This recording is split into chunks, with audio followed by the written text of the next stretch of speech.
New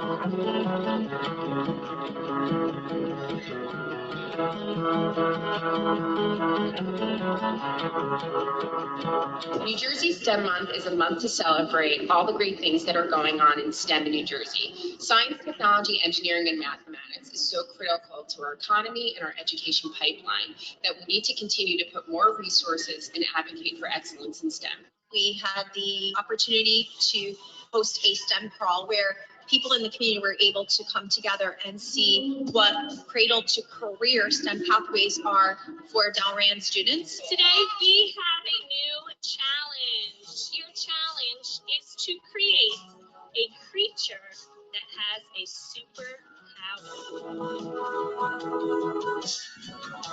It's also about helping kids skillfully think, creatively, analytically, so that they can be prosperous. Biology of the soil is the success of the plants. In fact, it's the immune system of the plants. And all this breaks down and breaks down and breaks down, and they can see how it works with their plants.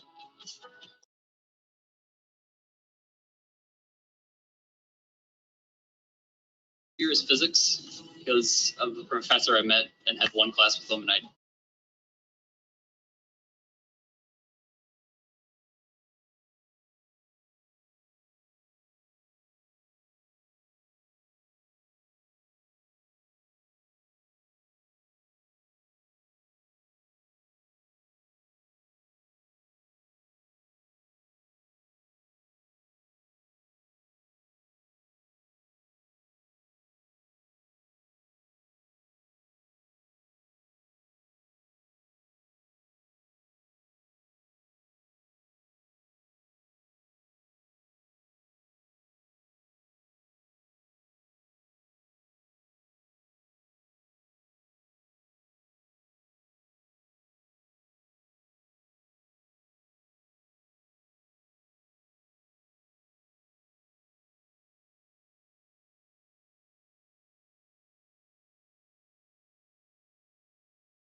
Well, welcome everyone. It is New Jersey STEM Month.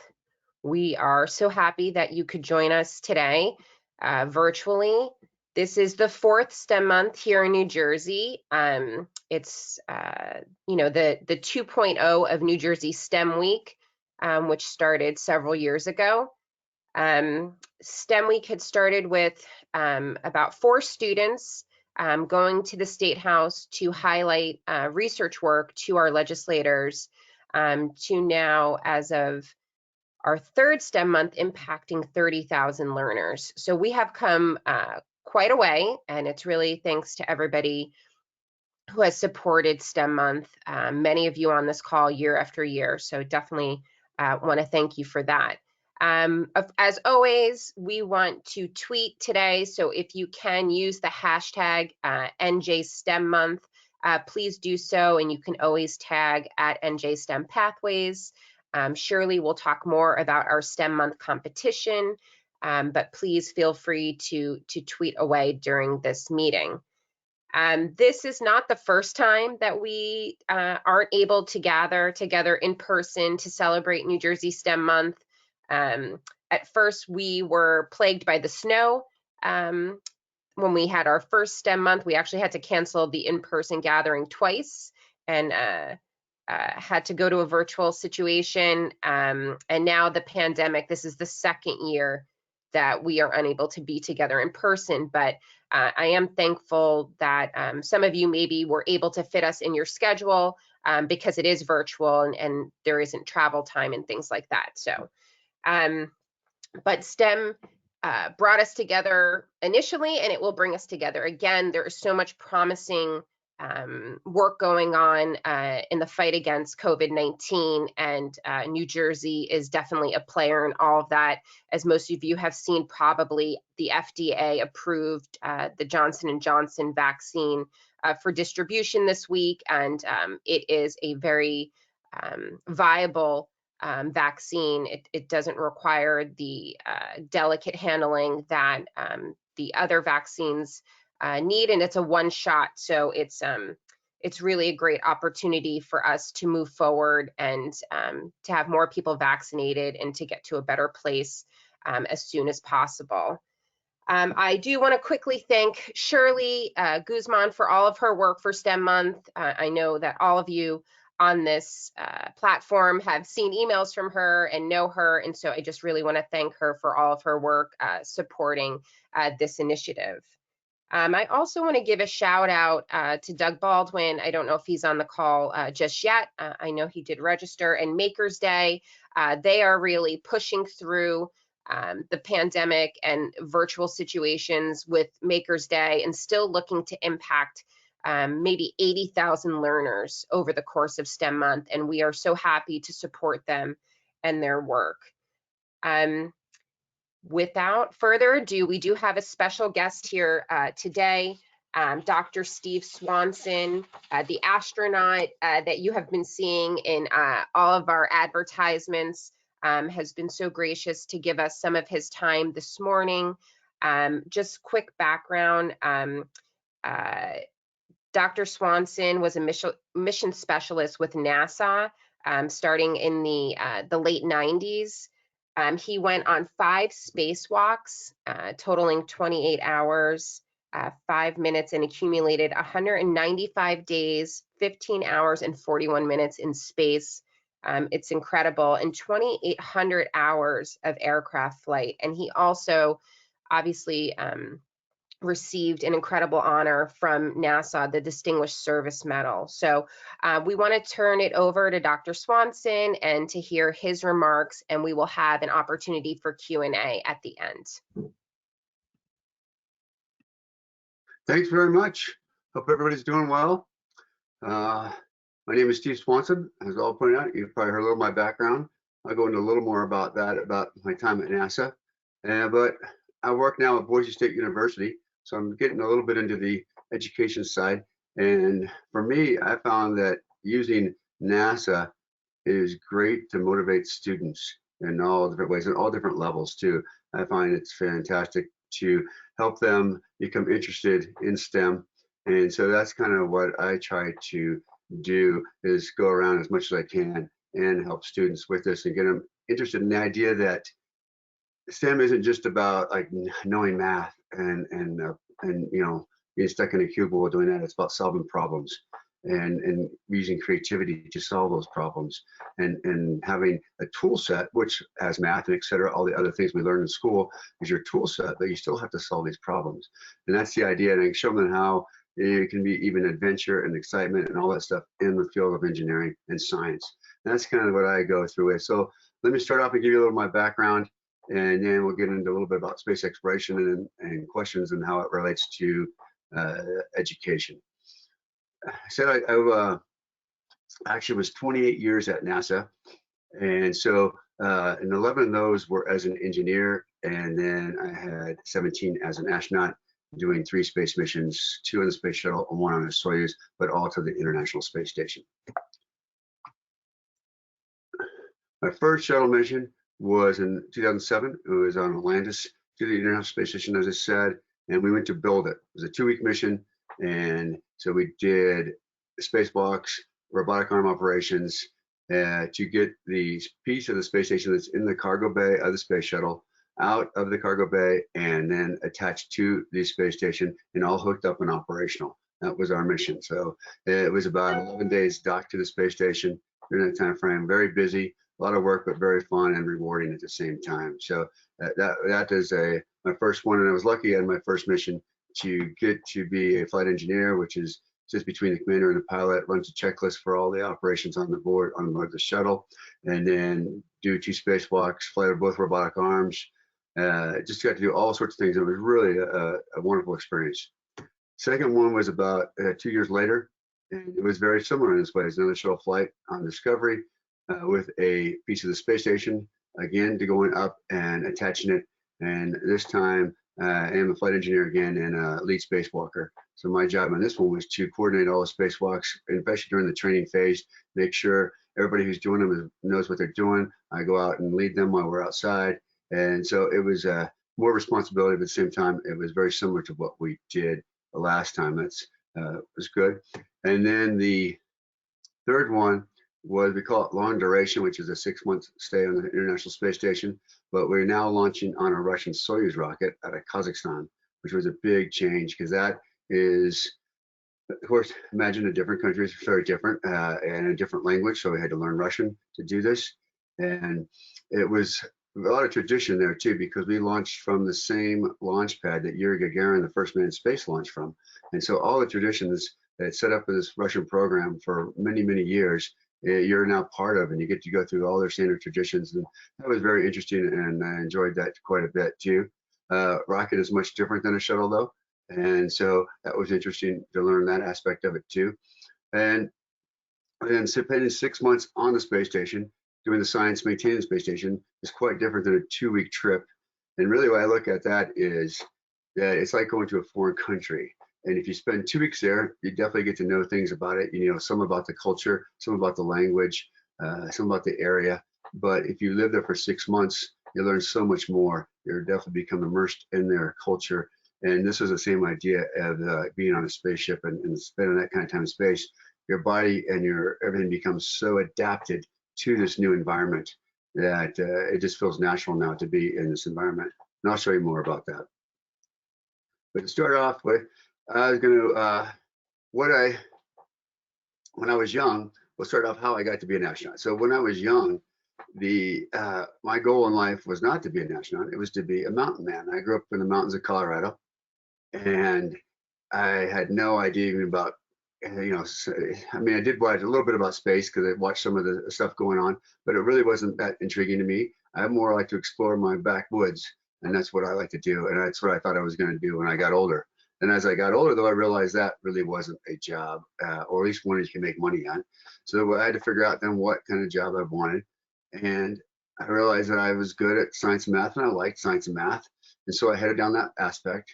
And when I decided to go to college, I had to figure out, you know, what to do at that point. And so being from Colorado, I went to University of Colorado, sorry, and that we started engineering at that time.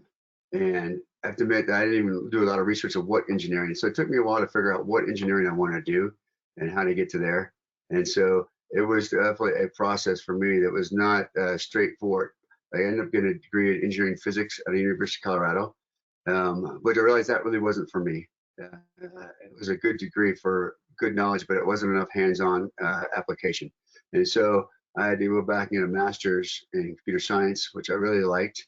And so I did well, of course, that helped it that way.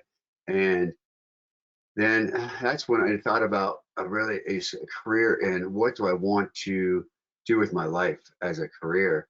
And I should have probably done that earlier, but I didn't. And so that's when the idea of becoming an astronaut hit me. About 25 at the time, graduating with a master's in computer science. And so I started on the path then to try to become an astronaut at that time. And started applying to NASA. Of course, as an astronaut, didn't even come close to the qualifications needed or the competition there. So, but now I got the rejection letter, of course. But after that, they did give me a job there at NASA, and it was ended up being a really good job. And you know, I've always like to point out to students too that I never knew this job existed when I was even in school, all the way through even my you know, master's degree. I never knew this job existed. And there's lots of things like that out there in the world. So it's always, to me, they don't have to always pinpoint exactly what they want to do. It's just find areas of interest that you really, really like and head down that path. But for me, it was, this is the job I had at NASA. So this is called the Shuttle Training Aircraft. It's an airborne simulator of the space shuttle. And when I first started there, I worked on the software, which is a control, navigation, and guidance systems. And it's a fly-by-wire system. It's been highly modified aircraft, so we can simulate the shuttle, which comes down very steeply. So that's why the main gear are out, the engines are in reverse thrust during the simulation, and it's all controlled by a computer. The astronaut will make inputs just like they would on the shuttle with like a hand controller that goes into the computer. And it was a fantastic job. And then not only did I get to do the software on this vehicle, I got to then move over to the flight side at the same time and start being training the astronauts, getting my operational experience. And that to me was a fantastic job because I not only got to do engineering, I got to do operations. And for me, that was like the perfect mix. I don't think I could ever find something better than that. And so I really enjoyed that aspect of it. But after doing that for about 11 years, I did get selected as an astronaut. And it was in 1998. And so that point was I always like to say, a very good time at the same time, but I had to give up this job to get that. So it was a little bittersweet in a way, but the astronaut thing, of course, would have been my goal, and I was trying for that. So, but it did take a while to get that first flight. I say that was in 2007, and I was there at 98. And NASA had just thought they were going to have a lot more opportunities for spaceflight for people. And so they hired a bunch of astronauts in at that time. Maybe that's why I got in, hopefully.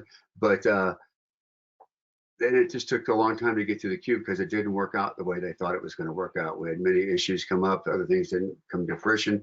We had the Columbia accident, etc. And so it ended up taking a long time to get that first flight, but it was still well worth it.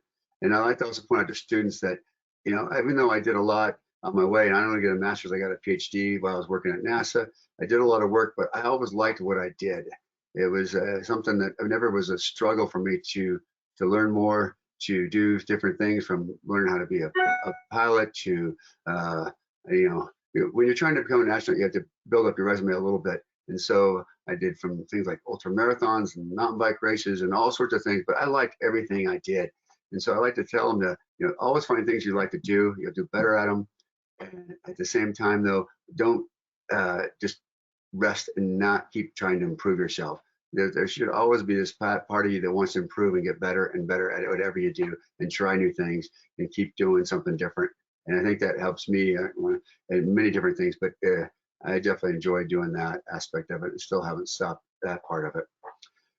When I started getting into the education world, one thing I tried to get back in what I'm trying to help out for kids and why they maybe don't all go into STEM. And so I found this, and it was just, as I looked at this picture, I saw that there's a couple of things. Of course, there's definitely interest in science, engineering, and even astronaut on here, which can be all combined into one, really. But the other things on there are all interesting too, because I think it's all about trying to help people and make the world a better place. And that's so important. If we can also, when we try to almost sell engineering or STEM, if we can do that, they use those ideas that it is all about helping people, being creative, and making the world a better place. I think that is a really good selling point for STEM. And so I try to use that. And that's, again, what space helps with that area too. This is what the space station looks like right now. So you can see it's about 250 miles up, orbiting around the Earth at 17,500 miles an hour. It is quite large. It's about 360 feet across. And now if you see those are solar arrays on the sides. And then we have the living module in the middle. And that's about 280 feet long and has a width of about 60 feet in different spots. As you can tell, it has different modules that are all stick together. It's quite large inside even. The habitable volume is about the size of a 747.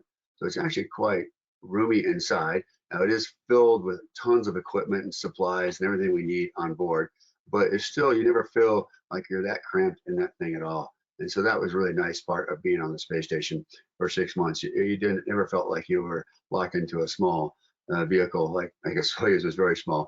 And so that was a much added benefit for this whole exploration. When you think about this engineering process of building the space station, so here it is broken up in all the different pieces that came up on different vehicles. This is what's amazing to me, is it took over 35 shuttle launches and 4 Russian launches to bring up all the pieces that built the space station. And it was never put together before it was in space. So they all never were on the ground. They were built by different companies in different even countries. And so when we put them in the shuttle, take them up and put it together for the first time in space, you know, during spacewalks too. It's just amazing that it could all work out. The engineering that went into that, to everybody to be so meticulous in all the details and make sure that it would all work well and do this. And I tell you, it is such an engineering marvel that this thing was built. It's just amazing, and how well it still works and it is now a national laboratory for the United States. Wonderful science is being done on board, and so I just was very proud to be a part of this, and I just always amazed about how it all worked out and how well it worked out. So I'm going to show you a shuttle launch, because this is also good to help students get motivated, because launch is a very exciting, dynamic part of phase. So we get in our orange called pressure suits, or they're also called pumpkin suits, that were nicknamed. We have a crew that helps us get in the space shuttle and then get us on our way. Now the space shuttle has these 2 solid rocket boosters on the side, which are 3 million pounds of thrust, and then that's 3 main engines. And once those 3 main engines light, you have 6 seconds, and then the shuttle boosters are going to go.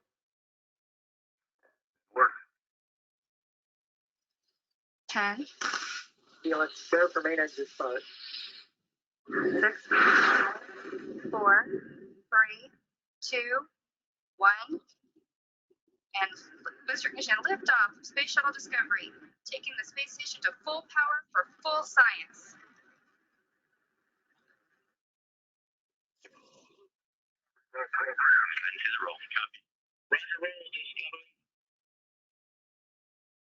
So those solid rocket boosters are 3 million pounds of thrust each. And with the main engines, we got 7 million pounds of thrust at liftoff, with the vehicle weighing about 4.5 million pounds. So you jump off a launch pad, it's about, by the time you clear the launch pad, you're already going 100 miles an hour. And it's just an amazing amount of acceleration in this vehicle. Those solid rocket boosters last for about 2 minutes and 10 seconds, and then they're going to burn out and come off the vehicle, and they float down in a parachute to land in the Atlantic Ocean, and are picked up and we can reuse them again. And we're another 6 minutes and 22 seconds on the shuttle main engines as we try to get orbital velocity, which is 17,500 miles an hour. And that's the goal from this point on. It is all controlled by the computer. We do have the ability to take over if something goes wrong, but the precise control needed is really only can be done by a computer. We've tried the simulations. We can get close, but you can't match the computer really on trying to get to exact orbit that you want to get to, so you can meet up with a space station. You can see on the inset there, the cutoff is confirmed. The lady on the lower left, we're her ride home, so she was happy. We are now on our way. Houston, nominal MECO, ohms 1 not required. The orange tank is called a fuel tank, and it is a fuel tank for the shuttle main engines. It's no longer required for us, so we're going to get rid of it, and it's going to burn up over the Indian Ocean, and then we continue on our way to the space station from that point on. So it's a very dynamic ride, but it doesn't last very long. It's only 8 minutes and 32 seconds from the liftoff to main engine cutoff, and then we're floating in space. Went around the Earth 17,500 miles, which is 5 miles a second. That's quite amazing the speed you actually have on that. The main purpose of the space station is science. That's why we built it. And when I was up there, we had over 300 experiments going on, and it was great to work on them. I only got to work on maybe 150, but still it's tons of experiments to work on. This one is spheres, and we can load in different control laws with spheres, and they can try all things out. But what I like to point out about this thing, especially for educators, is there is a middle school and high school competition that you can do with spheres. NASA puts it on through MIT, and you can just sign up for it, and the kids get to write software that are going to be run on the space station. They first have a virtual competition, and then it moves into an actual competition on board the space station. It's really a great experience for kids. We do tests on fluid dynamics. Fluids change dramatically in space without gravity as the main component. Combustion or fire, we do experiments on that. And you can see without the airflow is much different around it without gravity. And then, of course, a lot of experiments on the human body. Here I'm doing actually size of my muscles and my legs to see if I've had any atrophy during my time on board. I did that multiple times while I was on board. We're starting to grow food to see how that would work out. So when we go longer missions to Mars or such, we can have food on board. This is romaine lettuce. The first time we grew edible food on board. So that was fun to be part of. And really found out that being in space is like growing old on the human body. Yeah, your immune system goes bad, you lose muscle, you lose bone. We had eyesight issues coming up. We have 30% of people, or the astronauts, have major changes in vision while they're in space. All these different things are happening to your body while you're up there. And we can figure out how to mitigate those we can help people here on Earth too, and learn more about the human body and maybe help a lot of people along the way. That's kind of a lot of the science going on, but there's tons of other science going on board the space station, even from trying to find dark matter and dark energy to all sorts of things. It was really a great adventure to be on that for science-wise. So here's a little fun thing we did. On Sundays was our day off, and so we put together a video of us having fun on Sundays. And it was just something we like to do. We would sit around like during the week while we're working, trying to figure out what things we could do for fun on Sundays, because this is the best playground you're ever going to find. And again, to motivate kids to see how fun and things you can do with STEM is a wonderful thing to do. So we take this and show this again to kids, especially elementary school kids. Really enjoy these kind of videos. And so just to get us a unique environment that you can be in. And so I just show that to you so you can maybe see how you can apply this to students. Screen falling off the door hanging off the hinges. My feet are still sore, my back's on the fringes. We tore up the walls, we slept on couches. We lifted this house, we lifted this. Shout your hands on my cheeks, your shoulder and on the west mezzanine. We rattle this town, we rattle this.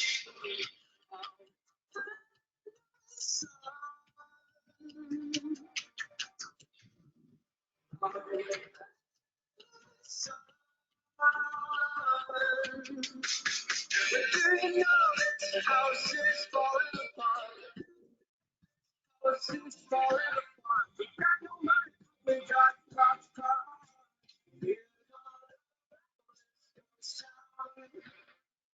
House is falling apart.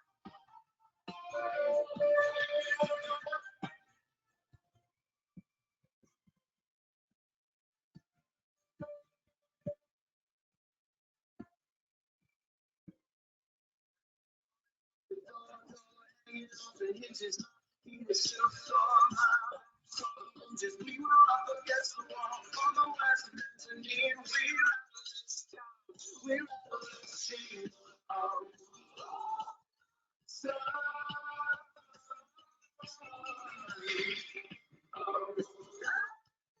So,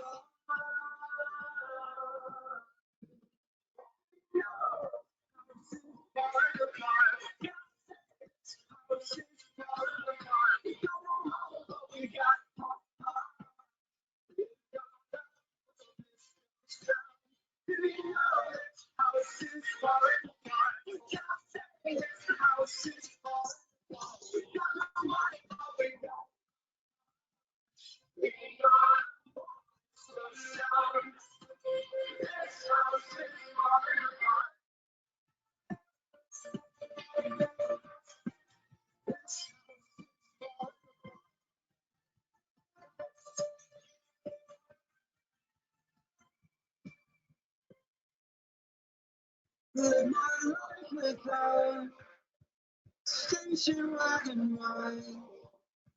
Somewhere around the bend, not one single wait for summertime.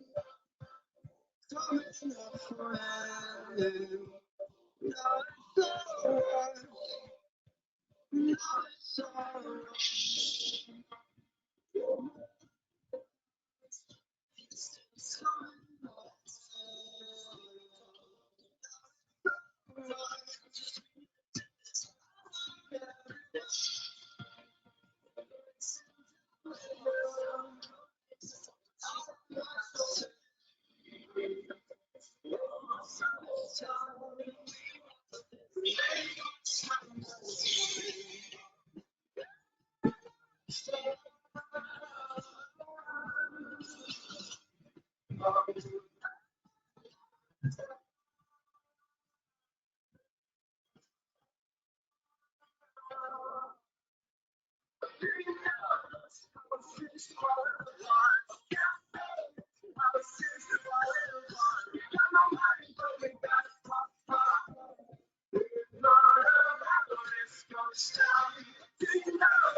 All right, so besides playing on board in our free time, the other thing we like to do is look out the window at Earth.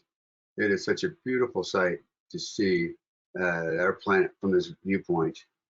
And so that was definitely, we had a cupola area, which is almost like our glass bottom boat. So it had 6 windows on the side and 1 down below. It was quite large. It was probably 7 feet diameter.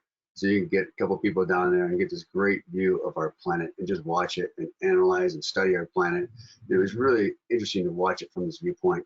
You see our nighttime was very beautiful. I like that. You can see the lightning in the thunderstorms.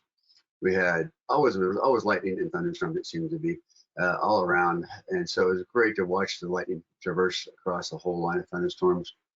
We get 16 sunrises and sunsets a day. And so we're going around the Earth every 90 minutes.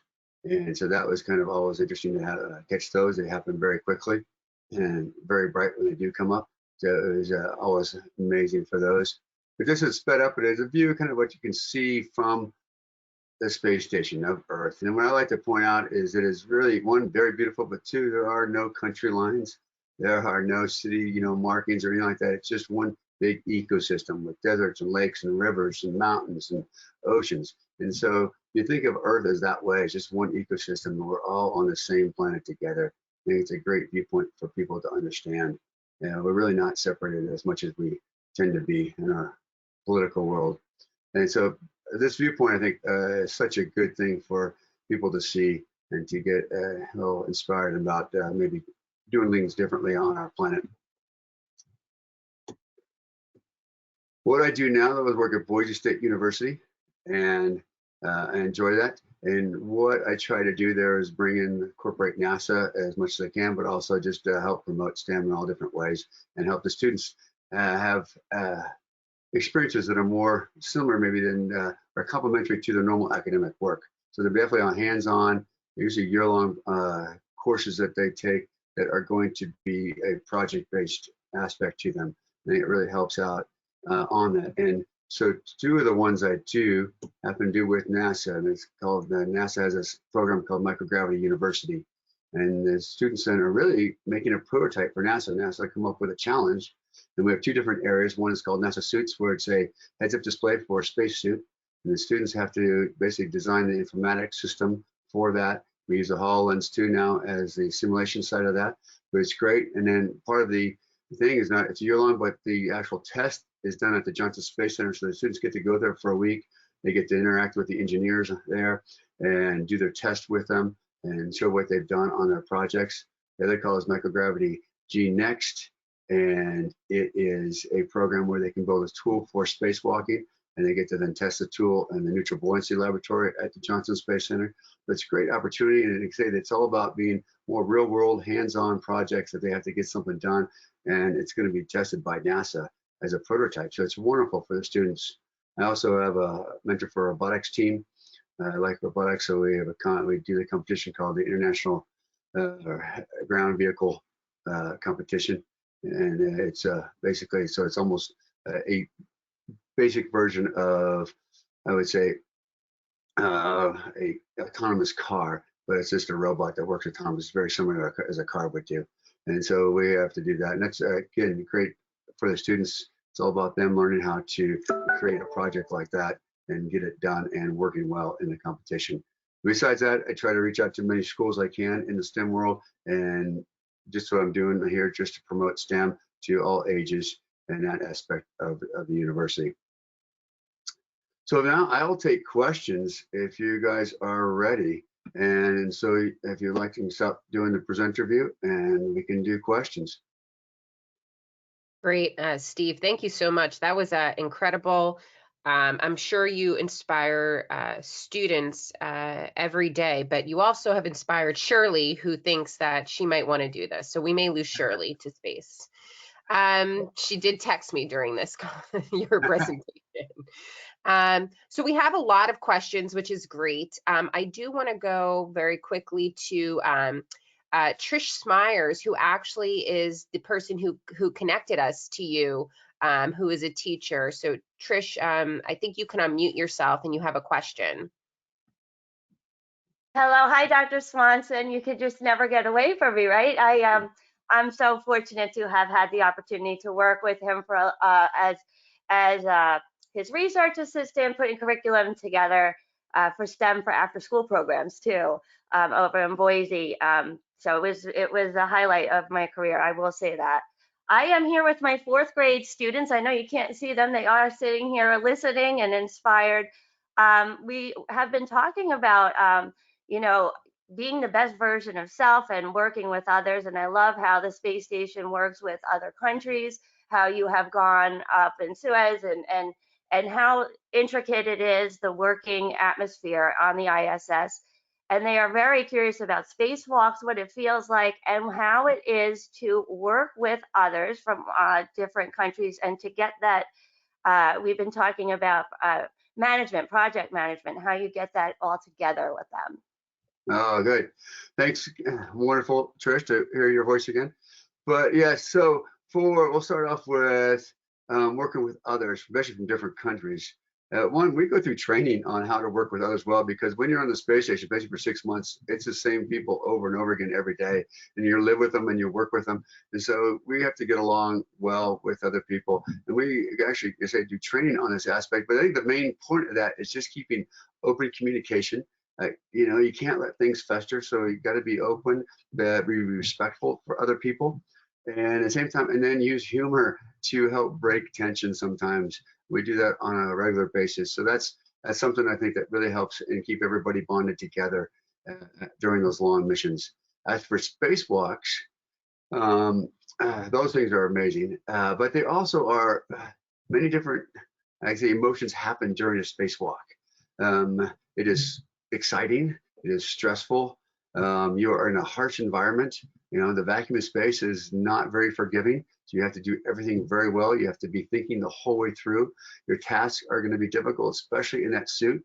The suit is bulky, it has mass, so I know we're floating and we're in this microgravity environment, but it still has a lot of mass, and so it's tough to move it around. And the gloves we wear, which you have to, of course, protect our hands and keep them warm and all this kind of stuff, they are not easy to use, so you don't have much dexterity in your hand, your fingers, and so it ends up being a very difficult task. That's why I have to train in the pool for months before we do any spacewalks on the real world, because you have to really get this down and figure out how to do it. So it's going to be a difficult day. You're about 6.5, 7 hours in the spacesuit outside, but prior to that, we're in the spacesuit for almost 4 hours prior to going out the side to get rid of the nitrogen in our blood, because we would get the bends. You look up that, it's about having the bends turn, the nitrogen in your bloodstream will actually go to bubbles as you go to a lower pressure, and so you don't want that to happen. So we have to just breathe oxygen for like 4 hours prior in the spacesuit, and it's a very long day, very difficult, but at the same time, it's a hugely rewarding aspect of being outside in your own little spaceship with this really incredible view of our planet, the space station, and just the universe. And it's really unique at the same time, but exhausting at the same time. So it's fantastic, but I say it's so many different emotions hit you while you're out there. And project management, sorry, Trish, that's the last one, I think.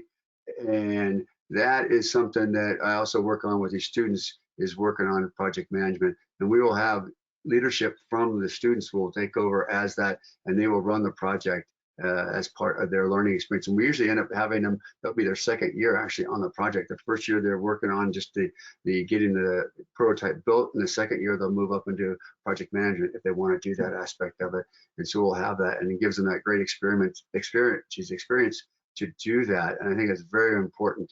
And really what I look at that, it's not only being management, but it's how to be a leader. The leader is just really being a really good team member and caring about your team, making sure everybody has the resources they need to do their job, and they are in a good spot where that you can take care of the whole team and everybody is working together. There's good communication between the team, and that's your job as that leader to make sure that all happens. Thanks, Trish. Thank you. Everybody say thank you. Can you unmute? Thank you so much, Trish, and thank you so much for connecting us to Steve. Shirley, sorry, jump to you. I know you had another question from, there was a classroom question that was submitted in advance. Yes. Okay, so this is from Mrs. Jackie Ducampo. She's a 5th grade science teacher at Theodore Roosevelt School. So her students wanted to know, what was the coolest thing you saw or did while out on a space mission? Oh man, the coolest thing I did, like out on a spacewalk. Oh man, or even space mission. That's interesting. Ooh, that's tough because you did so many interesting things. And trying to figure out. I mean, well, just launching into space, honestly, is probably the most exciting part of it. You saw that launch, and you just got it is so dynamic. The acceleration is just amazing. I mean, you can't even imagine like taking like the fastest car you could find and then going at the fastest acceleration that car can have for 8.5 minutes, where you were just like back in your seat, pushed against the seat the whole way. That is just a amazing, ride in itself, and just the that aspect. But I think which I have to say, to me, what gives me my most pleasure though is being just part of this mission of space exploration. We have so many people at NASA who work on this. They all work together. We work because we have this goal of space exploration, and everybody is dedicated to that goal. And just being a part of that team is so rewarding. And that's such a fantastic thing. And it's hard to get other places where you have that many dedicated people working on the same project, the same idea, and working hard and really loving their job. And that makes it so enjoyable to be part of NASA. Thank you. So we have so many questions. I'm going to try and get to a couple, I think, that are overlapping. So we have from Deanna Devore, has one of her students, a 10th grade biomedical student, had asked, was there ever a problem in space that you had to fix using the skills you learned concerning STEM? So any challenges and any preparation that helped? Yes, all the time. So being part of the station, we do work on science. We also maintain the space station, and that's almost 50% of our time is maintaining the space station, which a lot of times happens to be you are fixing things that have broken. And that means that you have to be, from a mechanic to an engineer to everything on that aspect. And you're working with the experts on the ground in mission control who know the equipment very well, but you're the only one there with your hands on the equipment trying to figure it out. And so in having the idea of that STEM background of how things work, and why they work the way they do, and all this, it helps to fix it. And so I think that was, you needed that background, and that's why they wanted an engineer or scientist as an astronaut, just so you can understand the equipment so well that you can be there to fix it if anything ever breaks. And because stuff is going to break, it's just the way, it's a big ship, it has lots of moving parts, things are going to break, and you got to be able to fix it. So STEM is a very important part of that aspect, and you need to have that knowledge. Great, thank you. Let's see. Okay, looking back on your journey to becoming an astronaut, are there any specific experiences that you could identify as helping you to be successful in that role? Yeah, I would say well, even being young and like to explore, that started off well because I would be out in my backwoods learning to explore on my own, and just being more self-sufficient. You need to figure out like always how to get back home. I'd have things with you in case something happened. So it's kind of like being more self-sufficient. That was, I think, part of it too. And then another aspect of STEM, I think, is the idea of working hard. I mean, STEM degrees are not easy. You guys all know that. It's more a lot of effort put into that and knowledge needed, but then you get the reward of being able to do things like build some cool piece of equipment or solve some problem that you needed all that stuff for. And I think that aspect of knowing that hard work is going to pay off in the end is a really important piece that people need to know. And I think that's what STEM kind of brings out, at least for me. Okay, you touched on this a little bit, but there's a common student misunderstanding that there is not gravity in space. Can you talk to the point about gravity and microgravity in space and Yeah, on this? that is a good question because a lot of people have that misconception. It's very common. And what it is, we are actually where we are, there is gravity, but we are in orbit around the Earth. So we're 250 miles up. So the gravity would be just a little bit less because we're a little farther away from Earth, but just a little bit less. And so how do we get this microgravity environment where they were just floating all the time? And that's because in orbit, we go around the Earth, right? But we are going so fast this way that we also have a vector, of course, where the gravity pulls you towards Earth this way, but we're going so fast this way that if you add those two vectors together, you get a orbit around Earth, a circle around Earth. And so that's why we are always in a free fall. So think of that, you're always falling towards Earth, but you never hit the Earth. And that gives you the feeling of microgravity. I hope that explains it. Sure, okay. I'm just looking at, well, you touched on it a little bit, but what did you eat when you were out in space? That's a good question. So what do we eat? We have two different types of food, really. We have dehydrated food, which is the water is taken out of it.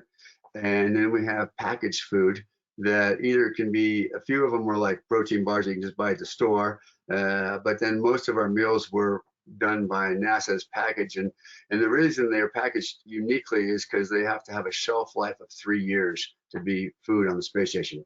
And so that's because you don't know, it could be packaged a while, it's going to be in storage, and it goes on a ship to be launched up to you, and then stays on the station for months. So it has to have that shelf life.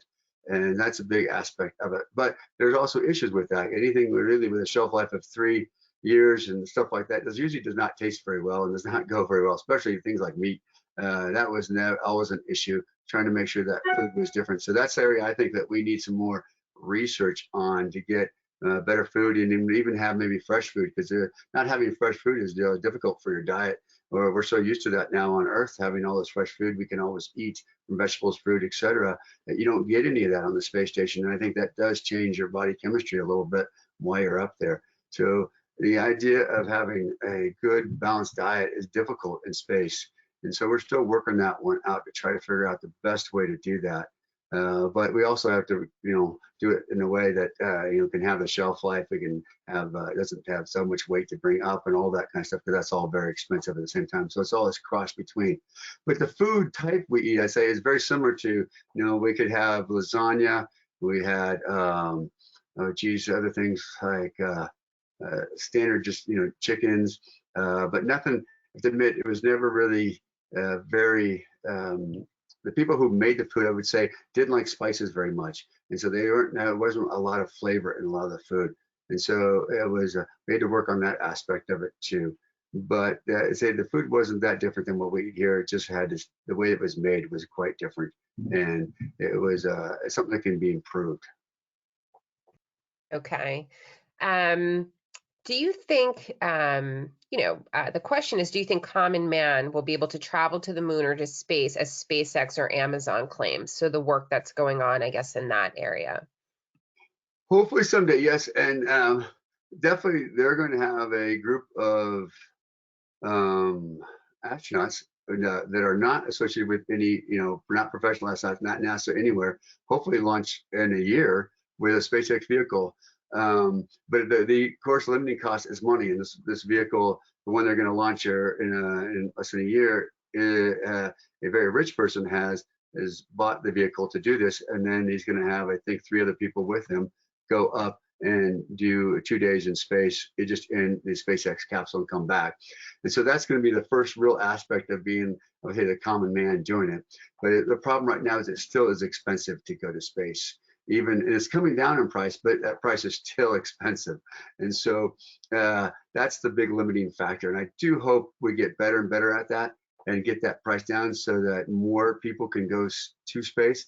I believe that, again, looking down on our planet from that view is so life-changing sometimes, in a way. Again, makes you think different about things. That I'd like to have more people have that experience, and so they could see the planet from a different viewpoint, maybe have a different viewpoint of life a little bit. So I would love to have that happen. So we have to work on the space price point, I guess, is where. Yeah. Right now it's quite expensive and still kind of dangerous. So you got to remember that too. Yeah.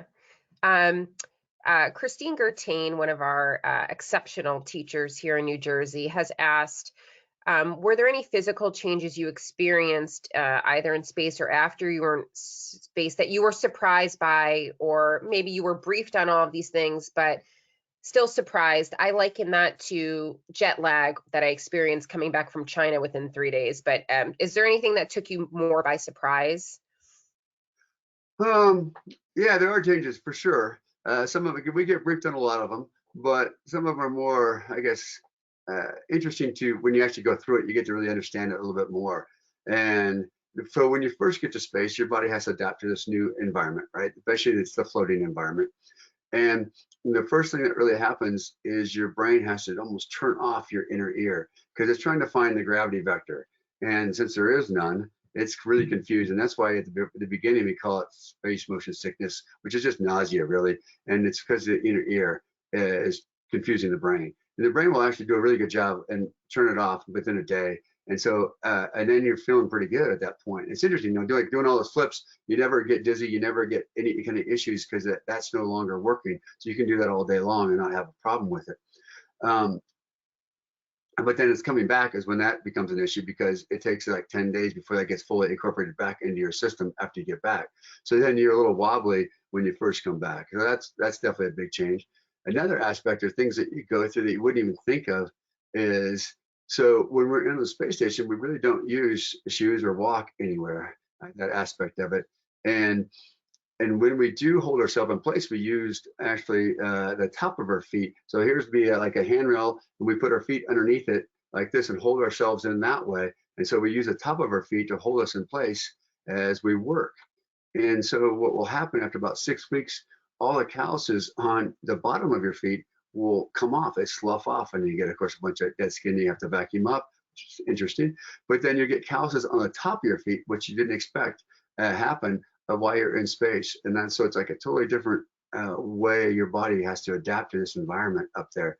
So I thought that was something that was really interesting that I didn't think was going to happen or really know much about, but it's interesting to go through that aspect.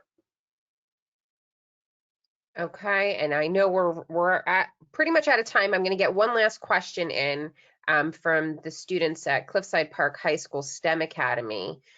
So the question is there are people who question NASA missions based on the prevalence of missions and pure science, yet the many products that have come out of NASA missions, which are an integral part of today's common technologies, are often overlooked. Are there particular achievements and outcomes due to NASA's work that you find the most fascinating? Yeah, you're really correct with that. That we call them spin-offs. That NASA technology has been developed through NASA or by NASA and have now become commonplace in our life. And there's many of those examples. And I like to bring out a couple. One is really much, small computers, anywhere from now your phone to anything. That started with NASA on the Apollo missions. Before Apollo, all the computers were huge, right? Took up a whole room. Well, they couldn't have that to go to the moon. They needed a computer that was small. And so that's when they worked on that, and they got with IBM and developed the first small computer with the transistor, and all that was done through NASA and the Apollo program. And so that stepped, our way towards this, what we have now for the computer world. Another one for me, which I love personally, is the cordless equipment that we have everywhere now. Before NASA, everything, of course, was still stuck with a cord, but NASA needed on spacewalks the people to have equipment like drills and wrenches and stuff like that were cordless. And so they came up with a cordless tool first. And that was, I think, of course, we all use that in our garage now and stuff like that. But that to me, and it was the first initial use of that, and NASA came up with that. But there's just tons of them. And not only do you get this new equipment, which I think is fantastic, but what you really get is new economy out of it. You get new jobs, you get new companies, which actually gives you more tax base coming in. So if you look at the numbers, and I'm preaching, but it's there's a return on investment with NASA. It's almost 8 to 1 on return on investment from NASA. So I think that's really important to point out to people that we don't just spend money, we actually get money from the R&D we do at NASA. Great. Steve, thank you so much. This was just incredible, and we appreciate, all the work that you've done through NASA and the fact that you're still staying with it and inspiring the future generations to work in STEM. So thank you so much, I think we'll be in touch. So it might not be the Sounds last good. time you heard from us. All right. Take care. Thank you. Bye. Bye-bye. So just want to thank everyone for being with us this morning. And we ran a little over, but that's okay. We had so many good questions. I wanted to get to as many of them as possible. We do have a quick poll that we wanted to check in with you guys on, just to get a little interactive here. So I'm going to see if Shirley can pull that up for us, or maybe Shirley, I can pull it up. There you go. So which of the following was invented in New Jersey? So you have the phonograph, bubble wrap, barcoding, or all of the above. So I'll give you guys a couple of minutes, or a couple of seconds really. Make your decisions. You guys are pretty quick here. We're at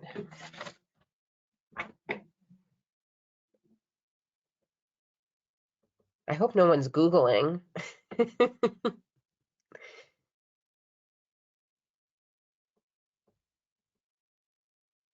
Okay. All right, Shirley, why don't we close out the poll? So here we go. This is what people came up with. So 18% the phonograph, 9% bubble wrap, no barcoding, all of the above. So yes, the 73% have it. It is all of the above. The phonograph, obviously, with Edison, bubble wrap, we have some inventors from Hawthorne, New Jersey, and Joseph Woodland, who actually recently passed away, invented barcoding in the 40s. In South Jersey. So New Jersey can claim fame to all of these things.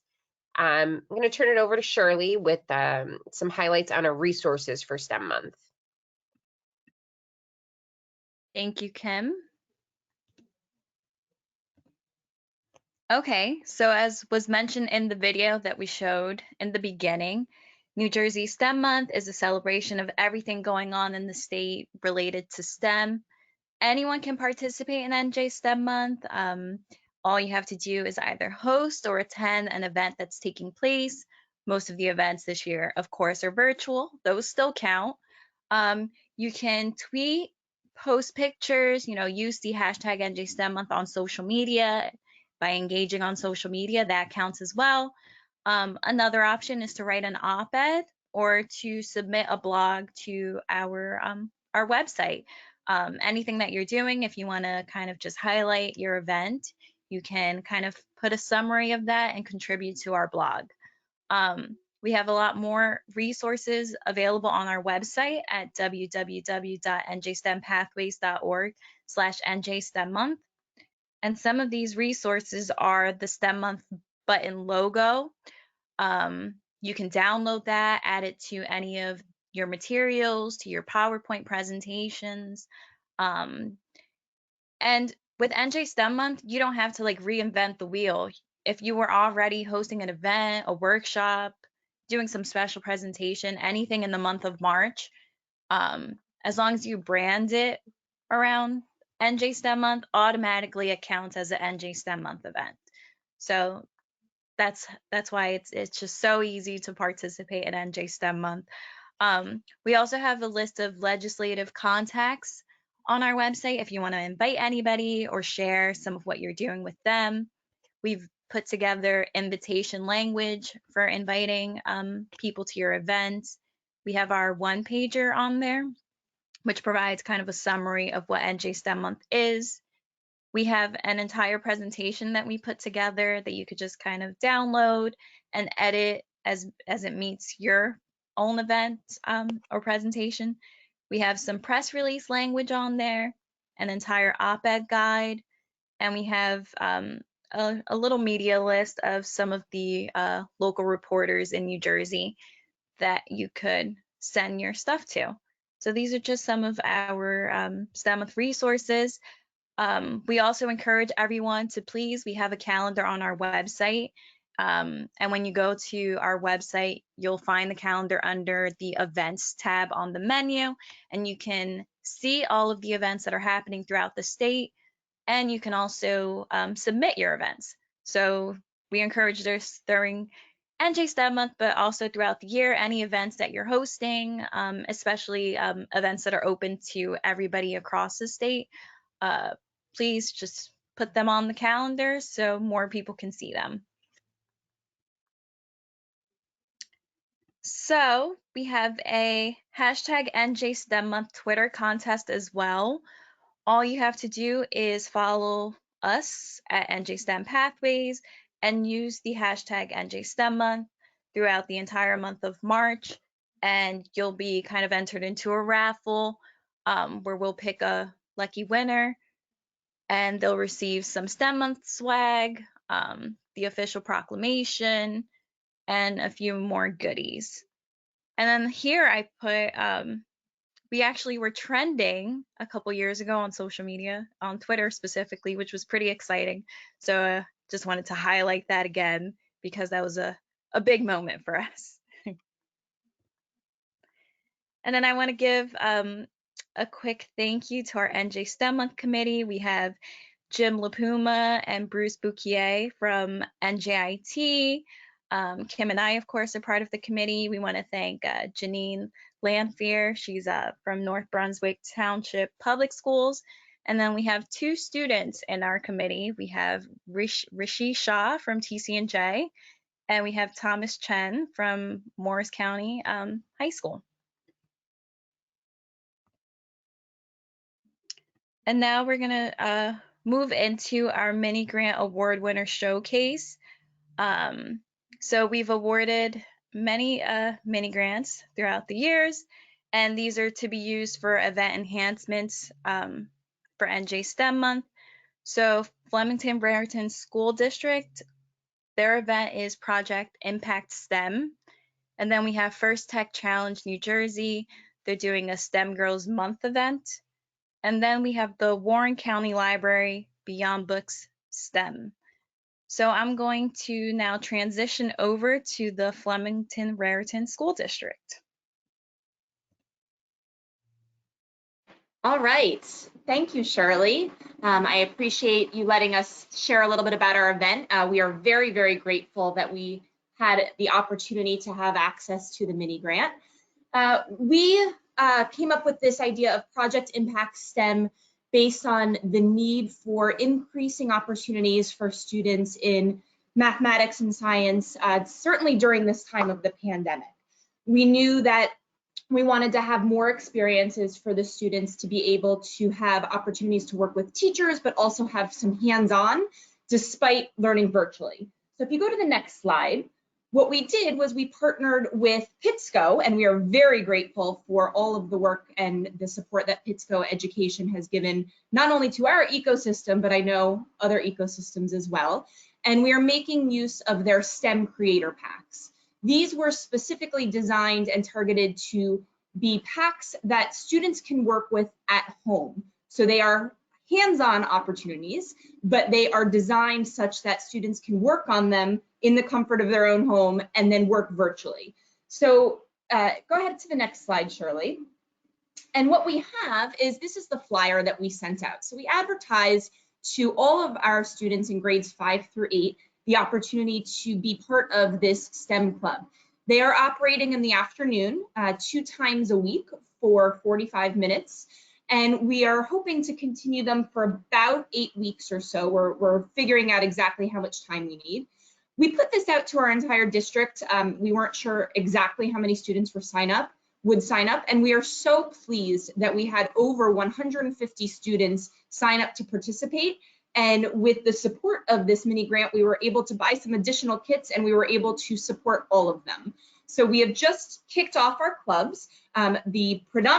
They will be mainly meeting throughout STEM month, but we started a little bit at the end of February here. And we are just so pleased with what we have seen in the first session or two so far.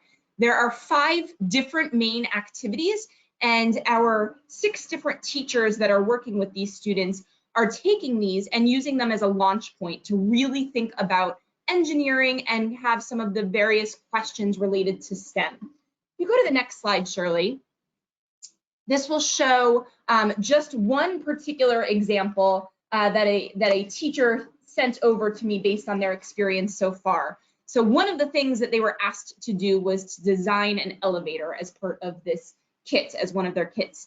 And then one of my favorite parts of it is the idea of trying to figure out how to improve it. So that way they're really reflecting on using the engineering design. And I love the fact that I am seeing pictures from our students submit them, even though they're working on them at home. They are discussing within breakout rooms, collaborating, changing their designs, and then really reimagining what they are like. If you go to the next slide, Shirley, that shows a little bit more feedback. And so we're asking throughout, not only for students to be building these, but also then reflecting on how can they improve them and how can they design them from there. We are so pleased with this and really happy to be able to share this with our students. We are hopeful that we can potentially expand it and include another cycle of students depending on the interest and availability in terms of funds. And we just are very grateful for the support from the mini grants through the pathways, as well as the support from Pittsco Education. So Shirley, thank you so much. Kim, thank you so much for giving us the opportunity to share about our program today. Yes, thank you, Kristen. It's very good stuff you guys have going on. So now I'm going to move over to the STEM Girls Month from FTC event. I'm going to unmute Vincent Frischella.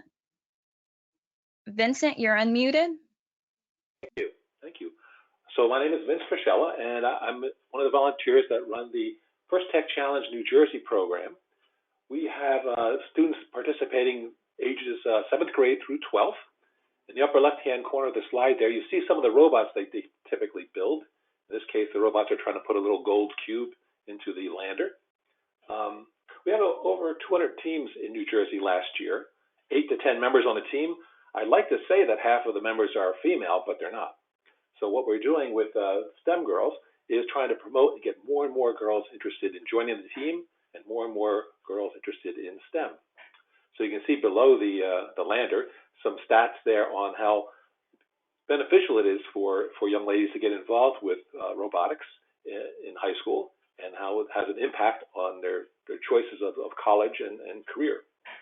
So this month, March, STEM Girls Month, we're doing a major promotion to try to get more girls into STEM. And we've got banners set up, and we are, with the help of the New Jersey STEM funding, getting branding items, stickers and bandanas and such to put on our team members just to get more visibility to the STEM girls and help get more girls on the teams. Next slide, please.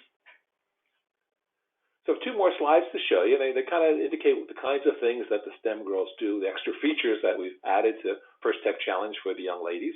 The girls get together once a month for a girls' night, and starts off with a mixer where they have a chance to talk amongst themselves about issues related to STEM and college selection and scholarships, going for scholarships and such. So it's just a good opportunity to speak. There was a time when it was done at competitions at lunchtime. This being a virtual year, it's being done over Zoom. But that starts off the girls' night, the mixer. And then a little later on, we have guest speakers. And you can see in the left-hand corner there, we've had various professionals come and talk about careers that the young ladies can have in being a software engineer, biomedical engineer, and so on. In the month of March, we're doing something a little different. We're actually having alumni come back and speak. And so it's not so much an established professional talking about the career, but some of our FTC STEM Girls alum come back and talk about beginning your career in STEM, what it's like as you start off in the first employment in STEM. So we have a couple of speakers that are going to be coming on March 23rd to do that. And thanks to New Jersey STEM Month, we're able to procure some small gifts for our various speakers, not only for the 2 young ladies in March, but some of the previous speakers, and it's sort of mugs and water bottles and things that have STEM Girl marking on them, and just a small token of our appreciation for helping the girls. So thank you to New Jersey STEM for your help with that. And then last but not least, we do things called Tech Talks. And again, in previous years, at lunchtime at a competition, when the field is clear and quiet, the girls would come and do a little presentation on some technical thing. So it might be programming or documenting things in the engineering notebook or gear trains and mechanisms and such. Can't do that at the field this year because of the COVID situation. So the girls are doing a Zoom. They're putting together about a 45-minute Zoom on what are called linear slides.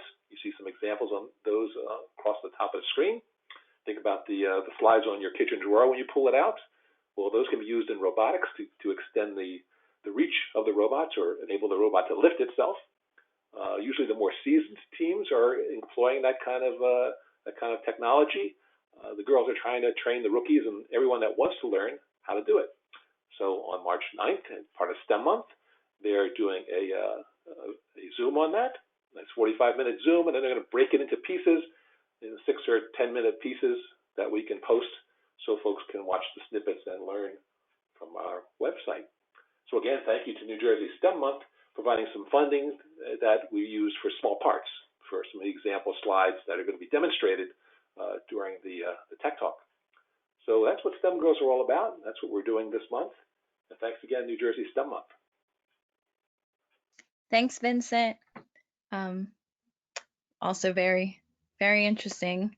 I really like this. And we'll be looking forward to your blog post later on, a little recap of how the events went. Absolutely. All right, so now we're going to move on to our next mini grant showcase. Sandy Roberts from Warren County Library. Sandy, are you able to unmute yourself? Okay, I'm unmuted. There we go. Hello, hi. I'm Sandy Roberts with the Warren County Library System. I am the Makerspace Coordinator for our library. We have a public library makerspace that is free to use for all of our patrons and our community. Obviously, we have been closed because of COVID-19. So right before COVID-19 closed everything down, we had just begun this Beyond Books program. And you know, it was some Lego sets and a lot of storytime kits, and then some other items like some binoculars, things like that. And they were each paired with a book, packed up into a transparent backpack or tote, and people were able to check them out from the library using their library cards and keep them for a whole month.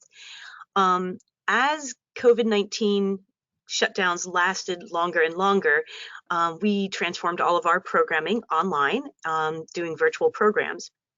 Now, we're very lucky because I have a science background and a chemistry and engineering background. One of our other senior library assistants, Erin Sobiek, is a naturalist and science teacher as well. We have Christina Williams, who's our teen programming director, and she does a lot of technology-based programming. So we were able to offer a lot of STEM programs through this time.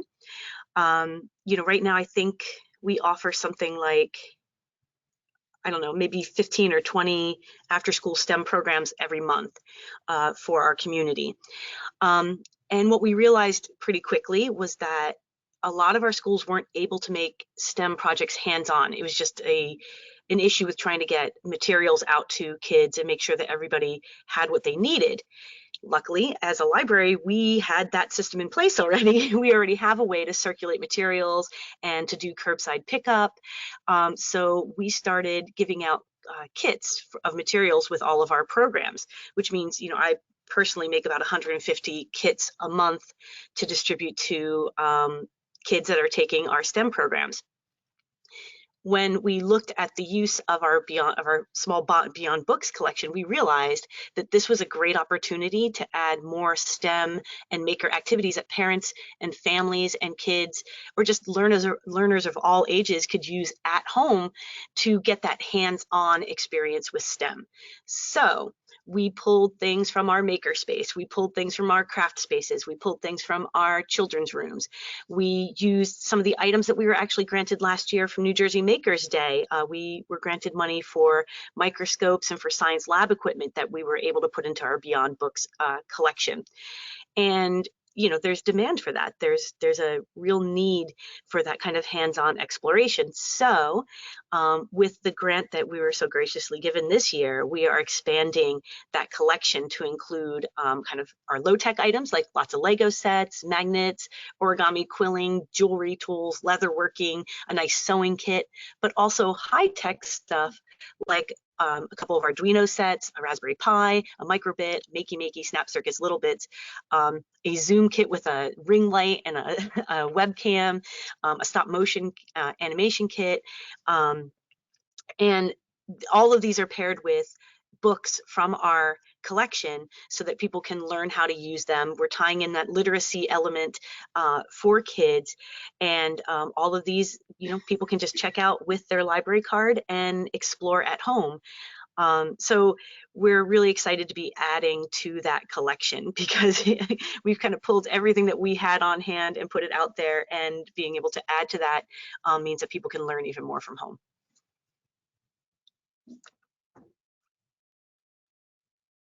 All right, thank you, Sandy. Now I guess I'm gonna pull up our next poll.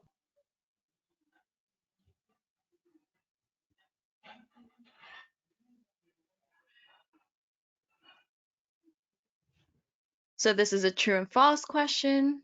Thomas Edison's birthplace was Edison, New Jersey. What do you guys think?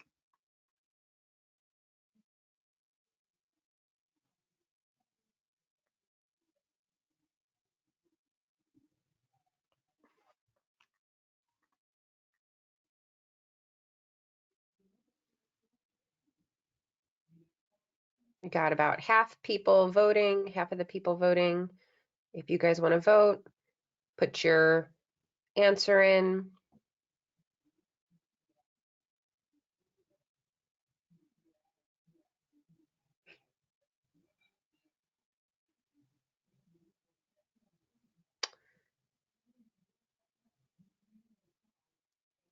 Okay, Shirley, do you want to close it out? Okay. Okay, so we have 20% say true, 80% say false. So the false have it. While it makes nice sense, it is not the case. Thomas Edison was actually born in Ohio, in Milan, Ohio. And he did spend a good part of his life here in New Jersey in Menlo Park. Obviously, he had laboratories, and then in West Orange, where he did most of his work. So I do think that he spent enough of his life that New Jersey can claim him as one of our own, but we do have to give the birthplace to Ohio. Okay, so we're going to move right into our next section, and we're so excited to have you know, some first of first here in New Jersey. We launched our I Can STEM initiative at the end of last year, kind of in the fall. We recruited nominations and we got some really good ones. And so we are so excited that 2 of our 2021 I Can STEM New Jersey role model inductees could be with us this morning. And really, I'm not going to say too much about them because I want them to talk about themselves. But we do have our January inductee, who's Dr. Lauren Madden. She is an associate professor at the College of New Jersey. She is no stranger to the ecosystem. She is an integral part of the HSMC ecosystem, and we're glad that she could be with us here this morning. And then our second inductee for February, Nasid Gifted, who is the principal of Malcolm X Shabazz High School in Newark. Also not a stranger to the STEM Pathways Network. Nasid, we have promoted you before on some of our newsletters when we found work that you've been doing, and also NJIT graduate, so true and true here in New Jersey. So we're going to get started. I think we are starting with Dr. Madden just because she's January, and so that's how we made that decision. Dr. Madden, I know you sent a couple of slides, so Shirley, if you want to pull those up, And then we're just going to do a Q&A after this, after Nasid's remarks. Then we'll do a Q&A for both of our speakers.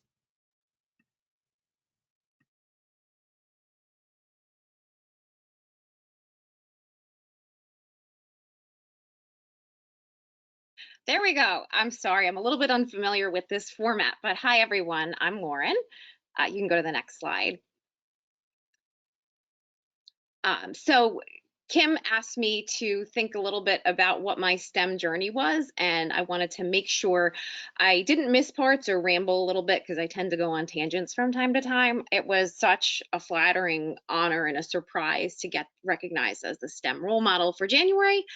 So I'll tell you a little bit about my own STEM journey. You can go to the next slide. So I grew up on Long Island, and this place, Sailor's Haven and Fire Island, is probably the place where I first started really wondering about how our world works, and it shaped my childhood. I also did a whole lot of chemistry in my kitchen. There's me on the left with my cousin Melissa on the right, back in the very early 80s. She's now a veterinary pathobiologist at Texas A&M University, and she's currently running tests on wastewater to see how long COVID remnants exist in human waste, which is kind of exciting. She's doing some really neat stuff at Texas A&M. But I became a chemistry major because Melissa and I were science girls, and we did a lot of that fun stuff together. You can go to the next slide, please. I did my undergrad at the University of New Hampshire, and I invented my way a little bit. I became the first undergraduate earth science major who specialized in oceanography. I started as a chemistry major, and I kept it as a minor. I wasn't a super great student in college. I think it's important that I say that right now. When we talk about finding pathways for all of our students, we need to know that you don't have to be an A student to make it all the way through. I graduated with a 2.95. I think it's important that people know that about me. Next slide, please. I applied to a lot of graduate schools, and one accepted me. Dr. Claudia Benitez Nelson took a chance on me. She was starting her brand new marine geochemistry lab, and I was lucky enough to get a research and teaching assistantship working with her for a master's program. Dr. Benitez Nelson is one of my heroes and an incredible human, and now currently a fellow with the American Association for the Advancement of Science, which is really pretty special. Next slide, please. So the project I worked on was the Cariaco time series experiment. So the Cariaco Bay is a bay just north of Caracas in Venezuela. It's an anoxic basin, which means there's not a lot of water that flows in or out of it.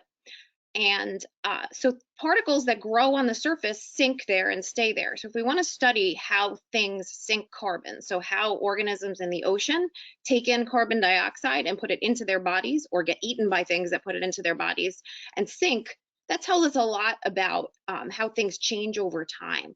So what we did, I got to be a part of an experiment here in the Cariaco Basin. Next slide, please. So we use things called sediment traps. So these are like gigantic funnels that allow things that are falling, so dead plankton and bacteria and even some fish sometimes, as they fall down the ocean, and you can see what happens as they decay along the way, because there's not a lot of circulation and there's not a lot of oxygen below about 350 meters, which was an interesting place to study anything. Next slide, please. So I finished my master's degree, and I really, really loved learning about being a scientist and contributing to this tiny little piece of climate change work, thinking about how carbon is fixed. But I wasn't ready to keep sciencing when I finished my master's degree. I was exhausted. I had been a student and a scientist for all the way through, from kindergarten through my master's, and I wanted to do something different. So I thought I was taking a break by teaching middle school. And any of you who've ever taught middle school know that there is nothing break-like about teaching middle school. I did the state of South Carolina's alternative teacher certification program, which was exhausting. I gave up every weekend, both days of my first 2 years of teaching. I gave up most weeknights. I gave up most of my summer before to learn how to teach as I was beginning to teach. And I loved every minute of it. And it was a formative experience for me. Next slide, please. And then for a lot of reasons, mostly because of my husband's job, we moved to Chapel Hill, North Carolina. I really was getting the research bug back again. I wasn't quite sure. So I ended up taking a job at a research firm where I studied how people learn about science. I got to travel all over the country and see projects that were evaluating the effectiveness of science and math professional development across the country. And I got a better picture of somehow how my teaching and my research connected here. Next slide, please. And after a couple of years, I really didn't like doing other people's work. I sort of wanted to do my own. So I ended up at NC State doing a doctorate in science education. The group in the middle, the gentleman on my left is Eric Wiebe. He was my project PI who oversaw what I studied, which was how children represent scientific ideas graphically. The person on my right is John Bedward, who was my research partner and fellow grad student and one of Earth's best humans. He's now at a very tiny college in Iowa doing really amazing things. Next slide, please. So then I landed at TCNJ, which is where I've been. This is my 10th year here.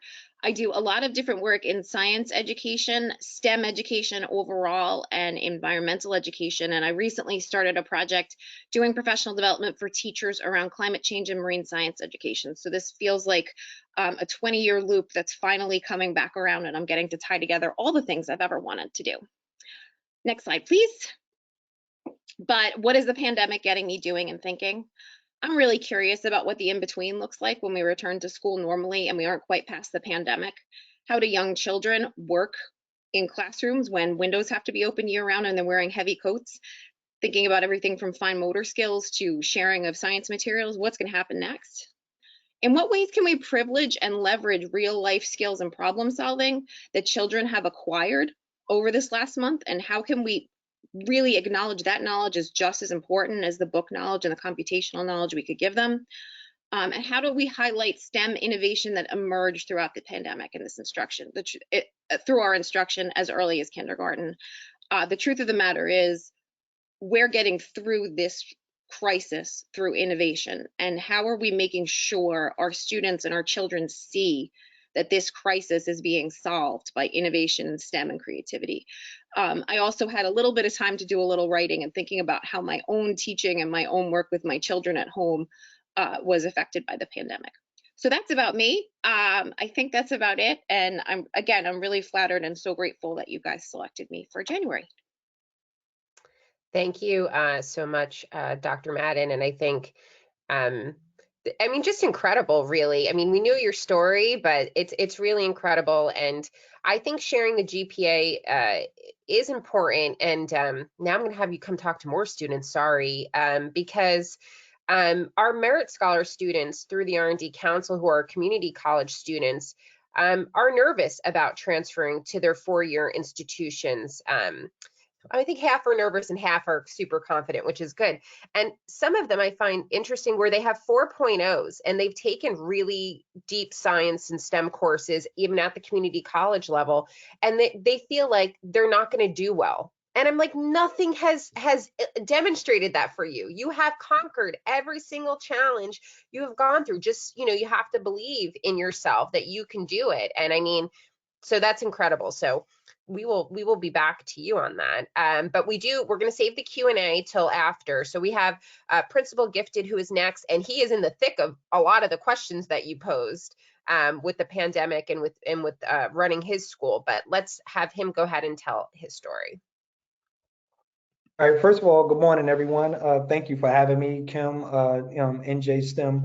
And I'm just excited to be here. For me, outside of being principal at Malcolm X Shabazz High School, I'm actually, I developed a comic book series called PB Soldier, which is a STEM comic series. So with that, I'm going to tell you what my origin story is.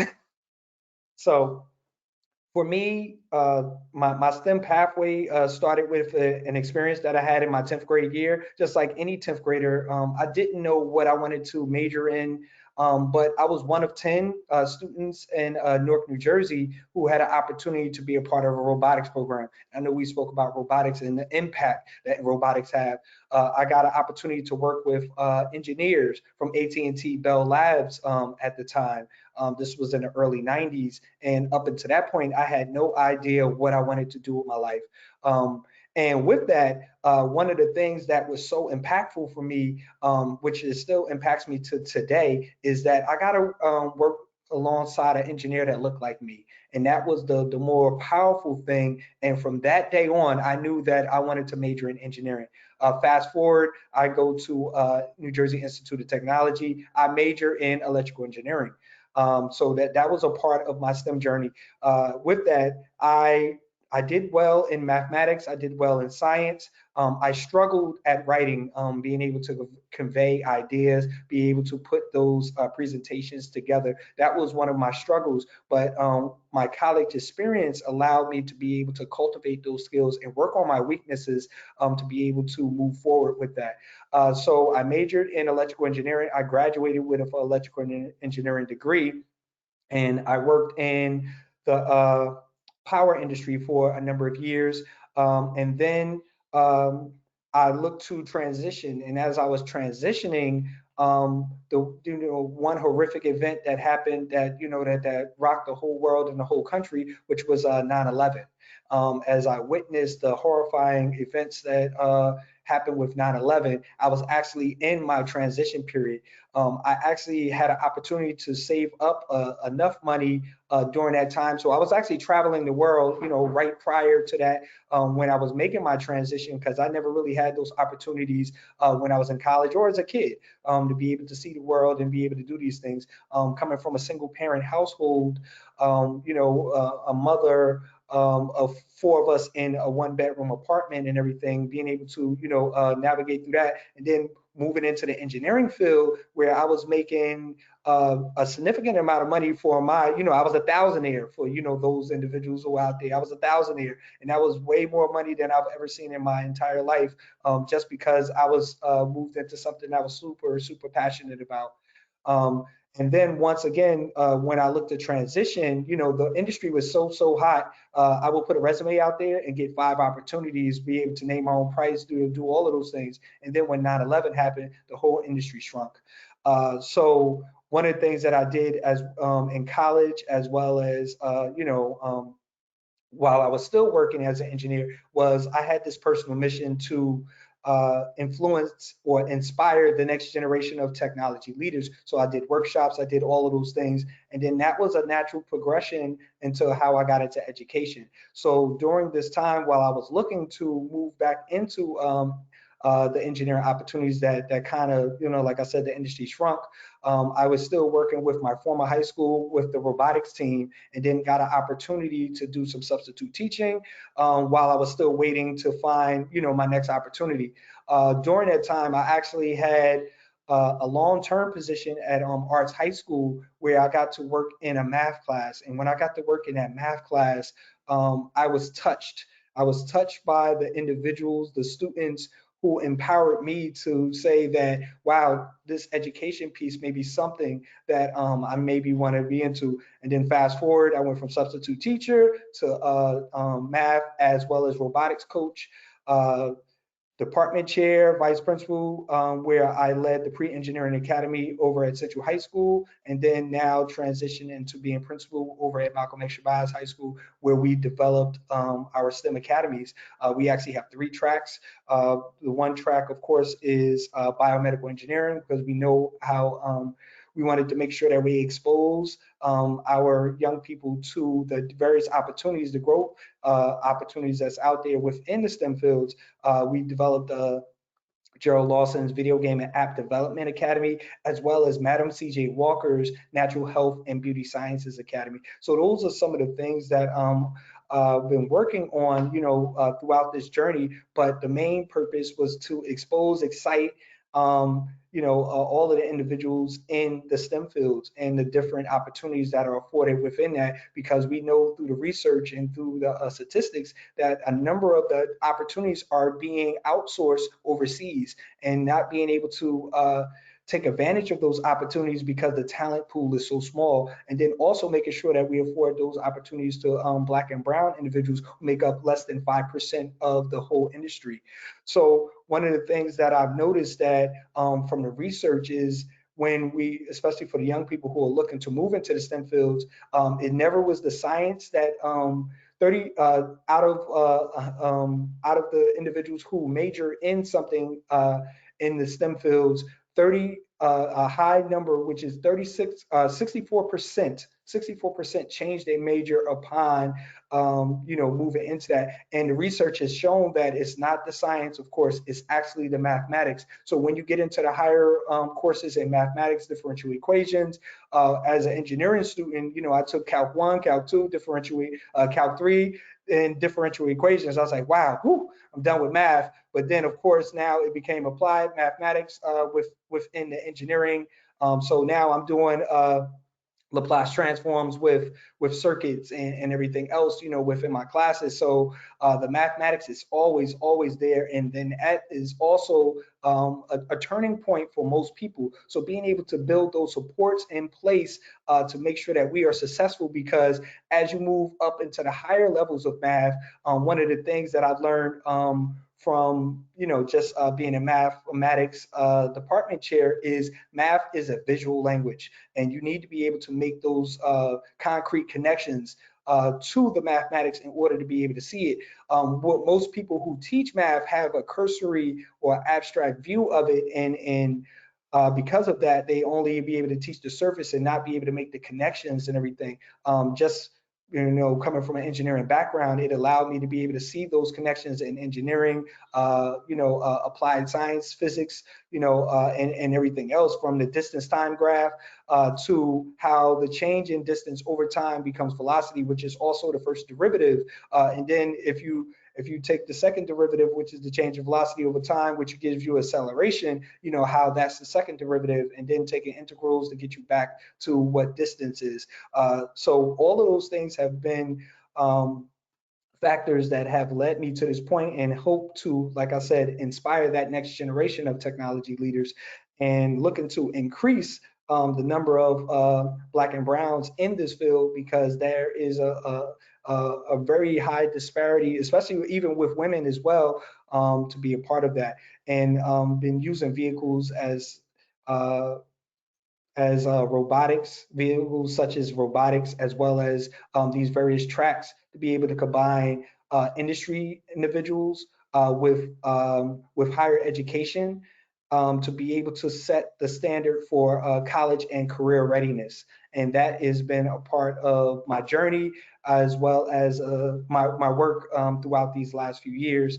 On top of that, everything that I do with regards to the comic book series that I write in my nighttime job, I would say, has been to just motivate individuals in the STEM fields as well. Great, Nisi, thank you so much. So many great points through that. I want to ask a couple of questions, and then if anybody else has any questions, please either raise your hand or you can put them in the question box. I'm going to hit on sort of right of where we are in the moment. Is there a role for STEM to play in recovering learning loss as a result of the pandemic and remote education, from your perspective? And Dr. Madden, I'll give you a chance to answer. So I would say absolutely. I think now is the time to STEM as an integrated discipline, as well as the thinking and doing skills that come along with STEM instruction. I think we need to be clear and obvious with kids about when they're doing these things, right? So I think when the kid who's in Zoom school finds a way to replace the whiteboard with a sheet of white paper and move things around so that they can give their answer, that's solving a problem using different materials and putting it into a different way. And I think we need to be, as educators, very explicit as to when our children and students are using those skills to solve problems, to make it clear that what they are doing is STEM skills. I think obviously the technology, careful and purposeful leveraging of technology is really good. My own children are in a hybrid setting right now, and most of the student teachers I'm supervising are in either fully remote or hybrid classrooms. I think we need to be cautious about a lot of the the technology driven replaced learning. So for things that get our children addicted to points, for if you get this level, great, you get to watch a cat video or whatever that is, that the reward is what's motivating them and not the intrinsic motivation. I think we've got to be really careful about what technology's done there. But I also think we need to acknowledge what we were able to accomplish, right? That a lot of things were able to be delivered to a lot of students in ways that maybe even 10 years ago couldn't have happened. But yes, I absolutely think that STEM can be a great way. And I also think if maybe there's a little bit less screen focus in the fall, doing a lot of these physical, hands-on STEM problem-solving activities is the way to get the kids bought into school again, which is really nice. I'm going to stop talking now. What about you, Principal Gifted? Well, one thing that I looked at was project-based learning. So one of the things that we've used, when we talk about problem solving, is being able to make the problems real and relevant. So when we talk about the pandemic, when we talk about, that there was a lead situation in Newark, New Jersey, being able to, talk about individual problems, problems that are affecting the community right around them, and being able to come up with solutions for them. And leveraging technology to be able to check for understanding. One of the things that we've done on a monthly basis is that leveraging technology, and now that everyone is remote within Newark Public Schools, is that we have a STEM fair that was hosted by our science department, which has expanded to all of the middle schools as well as the high schools within the city. But the other piece that we were able to do is we were able to invite people who were worlds away. So we have professors from the University of Tanzania, which is in East Africa, presenting to our scholars, with regards to the number of projects that they're working on with water and every alternative energy and everything else that's going on, so they can actually see and be a part of it. One of the things that we're just trying to advocate more for is the hands-on learning aspect of it. So we are working to get grants and everything so we can provide at-home kits for our scholars, so they can actually experience more at home, versus just, and being more hands-on with, the learning that's going on versus, just integrating with it using technology. But technology has been an instrumental part of being able to create these virtual experiences, learning experiences from worlds away, because we could tap into individuals from across the various platforms, not just, within our own local school community. Yeah, that's obviously a great point. It's interesting, and I wonder, Dr. Madden, if you have done any research or like sort of the history of science education or the history of STEM education, because I can remember being an elementary school student in Linden, New Jersey, where I grew up, and Merck was next door in Rahway, New Jersey, and they did these kits that were science. I think it was science by mail is what they called it, and they would send us these kits with experiments. We would do them. I remember failing greatly at a recycled paper experiment. And then we wrote up everything. We sent it back to actually my scientist. I remember her name was Kim, because, I would remember that. And so that was in the 80s. And it's like, you're just coming full circle, or do we just keep not sort of getting it right? So I think historically, at the turn of the century, the last century, they had something called the Committee of 10. Where scientists from universities all over the US came to Washington, D.C. to try and make a list of what kids should learn. And they came up with ideas around biology, chemistry, and physics. And they decided they should teach them in that order because it's alphabetical. So most of us have taken biology, then chemistry, then physics in that order, and most of our schools do as we learned in our own classrooms. So there's a lot of things that repeat because it's hegemony. It's the idea that we just do as we repeat the same systems that we grew up around. People, Piaget and Vygotsky and Dewey and all these educational scholars, their ideas were around hands-on learning. during the Cold War, a lot of money went into making these science kits, and over time, the NSF has funded all kinds of projects. So some things like FOSS, full option science kits that are used in elementary and middle schools today, they came out of a post-Cold War initiative to get kids doing more hands-on science. But a lot of times we're limited time-wise, right? So what happens is we tell the students, okay, this is gonna blow up at the end. And then when it blows up at the end, we go, oh. Whereas if we saw it blow up at the beginning, then we'd have some motivation to learn why it blew up at the end, right? So it's this idea of inquiry-based instruction has been around for hundreds of years, and it's been the preferred model. It's been with psychologists and developmentalists and scientists have always supported. It's just not always happening because we tend to replicate systems that we come from.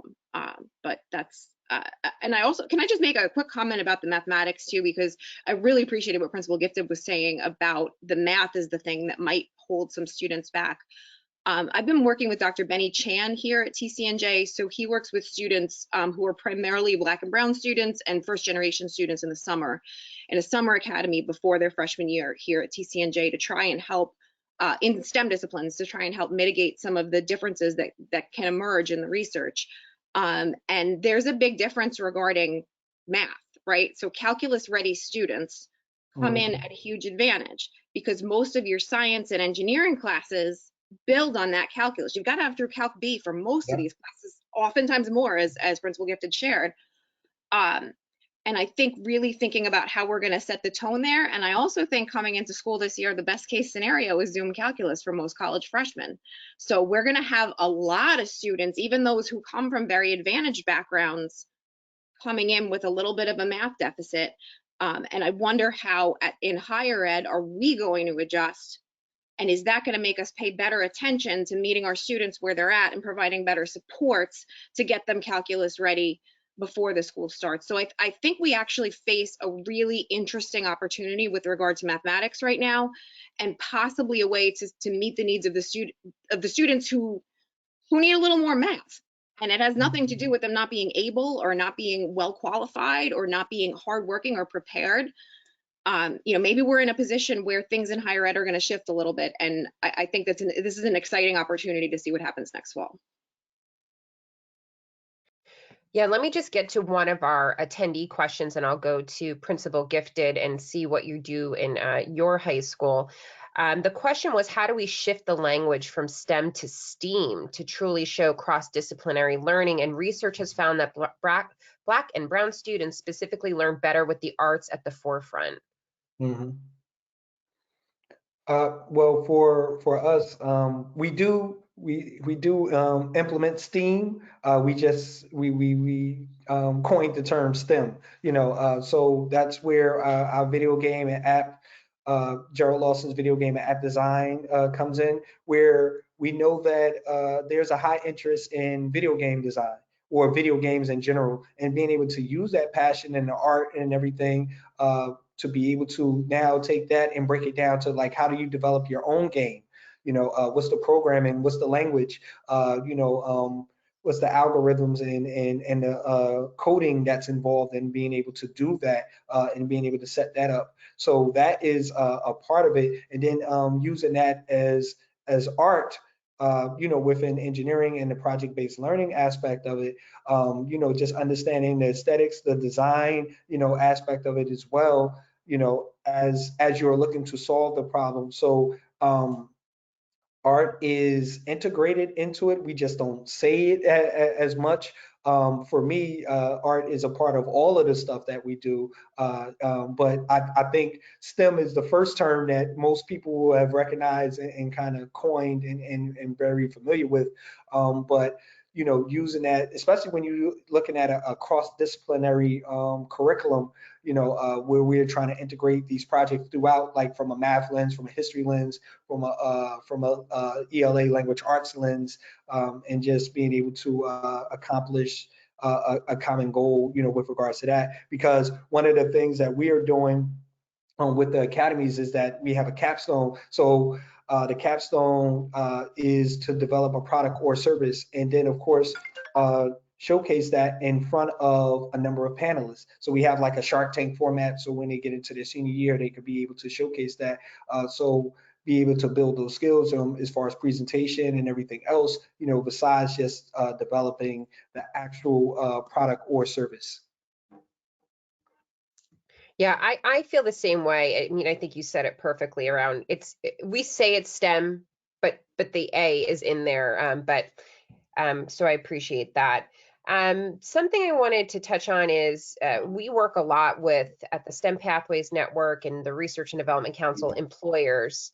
And there's going to be a demand, obviously, for STEM employees. There has been, right? This is an ongoing trend, and it's going to continue to increase for at least over the next decade in terms of the numbers that we've seen. What role can businesses play in supporting students or schools in STEM learning opportunities so that they can contribute to developing their future workforce? I'll add the caveat of we often hear that students aren't ready to be in the workforce. So my response to that is, what do you need? So I guess coming from your perspective, what do you need? And I don't know, Principal Gifted, if you want to go first, or Dr. Madden. Okay, well, thank you. So for us, being able to create more experiences. So when I talk about experiences, I'm talking about externship opportunities for our scholars, so they can be exposed, because exposure is key.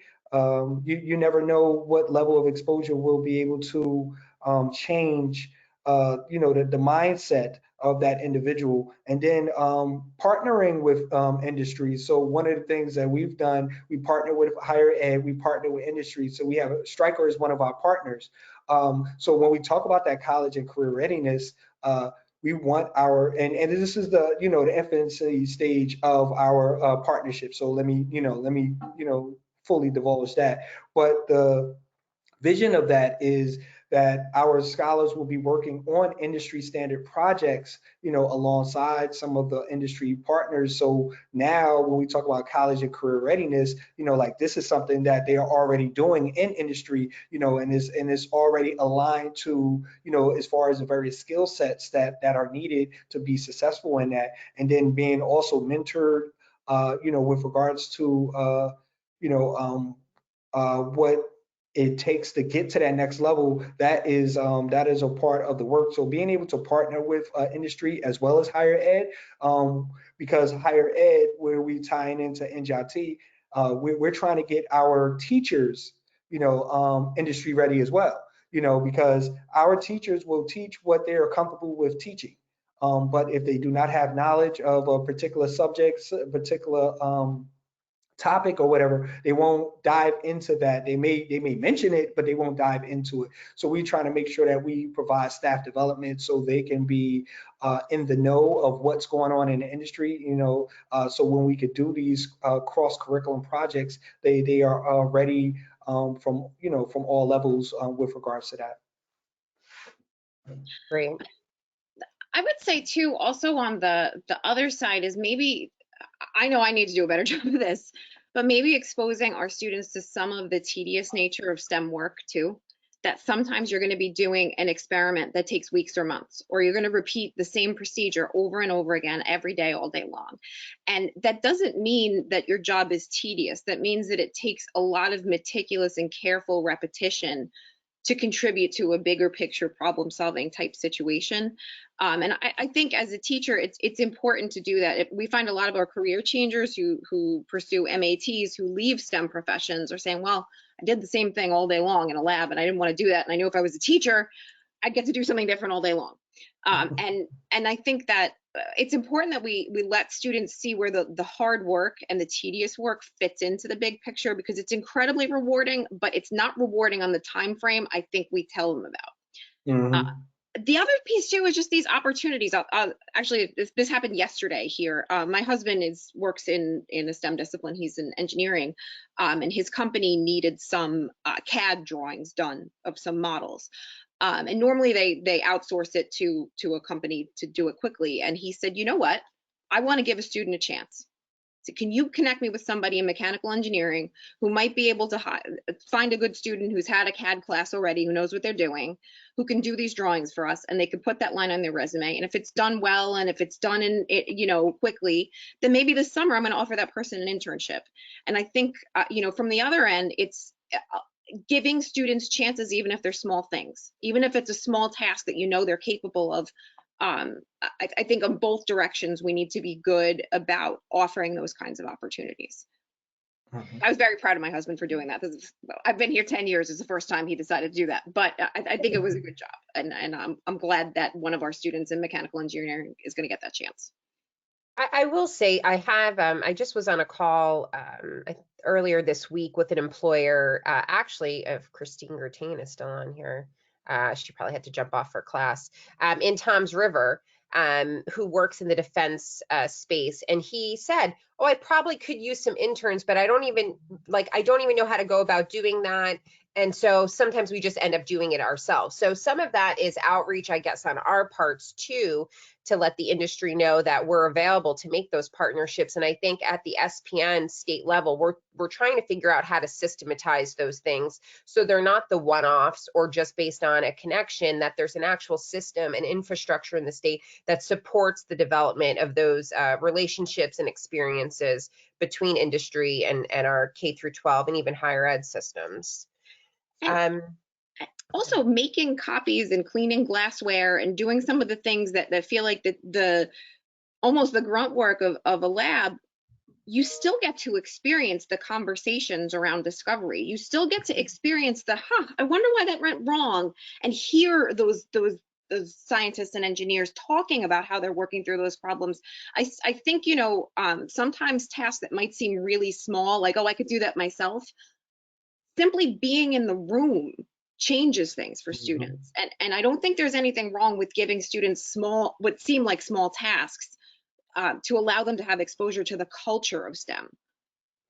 Yeah, and I'm definitely with that point, Dr. Madden, because we had a group of 16 students from Newark who were in an actuarial science program that was sponsored by Prudential.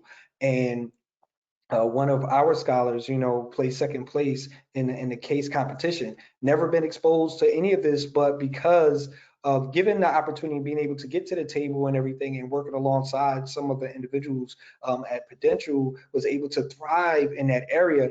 And like I said, and like you just said, just being able to have the opportunities to be able to get to the table and just be able to showcase what they know, and then allow them to showcase their talents and creativity along with that, and thrive in that vein. Great. Well, I just want to thank you both. We are out of our time and want to make sure that we hit on a few points before we let everyone go. But thank you. We could talk all day, honestly. So I want to thank both of you, congratulate both of you. We did a small part, but you guys have done such a huge part in people just considering nominating you, right, for this honor. So we love that we're involved in it, and we definitely will stay in touch with you guys. So thank you so much. Oh, thank you for the opportunity. Thank you for the recognition as well. Thank you. It's a huge honor, and I feel like I'm in amazing company. It was very nice to meet you too, Principal Gifted. Great. Shirley, if you want to throw up our last couple of slides, we have a quick, couple exciting announcements for STEM Month, our actual STEM Month award winners.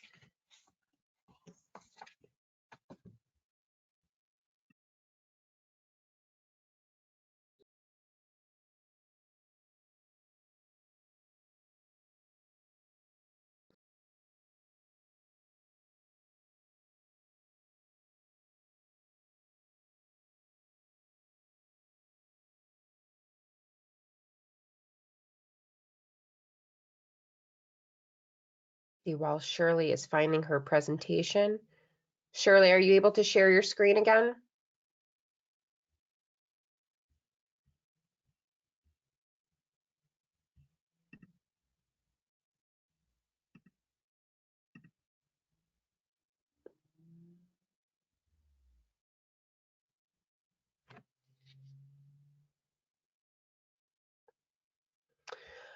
Well, Shirley is having some issues with power, it looks like, on her end. You know, there's no dearth of challenges when it comes to our STEM month kickoff every year. So let's see if I can pull up a couple of the slides. Oh, she's back, she said. She's going to pull them up. Also, some people, oh, there she is. So some people had said, is this recorded? Yes, it's recorded. And one of the things I'm thinking of is the to maybe grab the astronauts remarks, Dr. Swanson, and then maybe our I Can STEM remarks, and maybe sending those out as 2 different files so people can share those with students or whoever you like. So we have 5 awards here: our STEM Advocate of the Year, our STEM Civic Leadership Award, the Collaboration of the Year, Educator of the Year, and the Corporate STEM Champion. So we are going to just highlight who the winners are, but please know that they will be at we will ask them at least to be at our May meeting to give presentations and comments about their work. This is just the initial announcement. So let's go to the next slide. So our STEM Advocate of the Year is Myra Bachrach. She is the Program Director at CS4 NJ. She is one of the lead people here in New Jersey, forging a path for computer science for all of our students. She helped to put together the computer science strategic plan. She was one of the forces behind the adoption of computer science standards, and she continues to lead CS4NJ, looking really to ensure all children have access to high quality computer science programs. So we are going to officially announce Myra and congratulate her and hope to see her at our May meeting. Our next slide is civic leadership. Another friend of mine over my last decade here in New Jersey working in STEM, Kauser Jehan. She is a professor and the head of civil engineering at Rowan University and the initiator of Engineers on Wheels, which does environmental engineering outreach to communities around Rowan. Some of you may have had experiences with her and her group. Really just a tremendous leader and focus on engaging more students in engineering. The next winner is the Collaboration of the Year. This requires at least 3 participants or parties to be working together in pursuit of a STEM activity. This year, it's the Jersey City Public Library, along with the Liberty Science Center and the Jersey City Public Schools Department of Special Education. They impacted over 1,000 learners with a virtual field trip to Liberty Science Center's Heart and Soul program. So I want to congratulate our Collaboration of the Year and always encourage collaboration, obviously, when it comes to STEM. Our STEM Educator of the Year is Janine Lanfear. She is the Supervisor of Math and Science at the North Brunswick Township Public School System. She is also part of our STEM Month Committee, and so we had to kind of hide this from her. But we're excited that she was nominated and ultimately selected for this honor. One of a key achievement of Janine's is increasing math and science success rates for the district's underserved population through the implementation of the AMPT program. So we definitely want to congratulate Janine. And then our next award is the STEM Corporate Champion of the Year. This is going to Siemens. You might have heard some of our speakers from Siemens in the past. They are an avid supporter of the work of the STEM Pathways Network and our ecosystems, but also this last year, really putting a lot of time and energy into our hashtag NJSTEM Together Communities Challenge. So we certainly want to thank them for that. I wanted to see really quickly, like should we unmute Janine and see if she has any remarks for us, because she, I believe, is as one of the winners who is on our webinar right now. So Janine, I'm going to unmute you and see what you have to say. Let's see if she unmutes herself.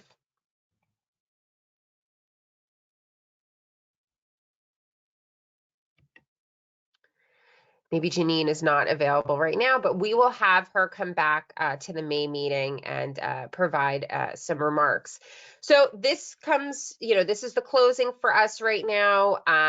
To get involved with the STEM Pathways Network, as you all know, you can check out our website or contact Shirley or myself.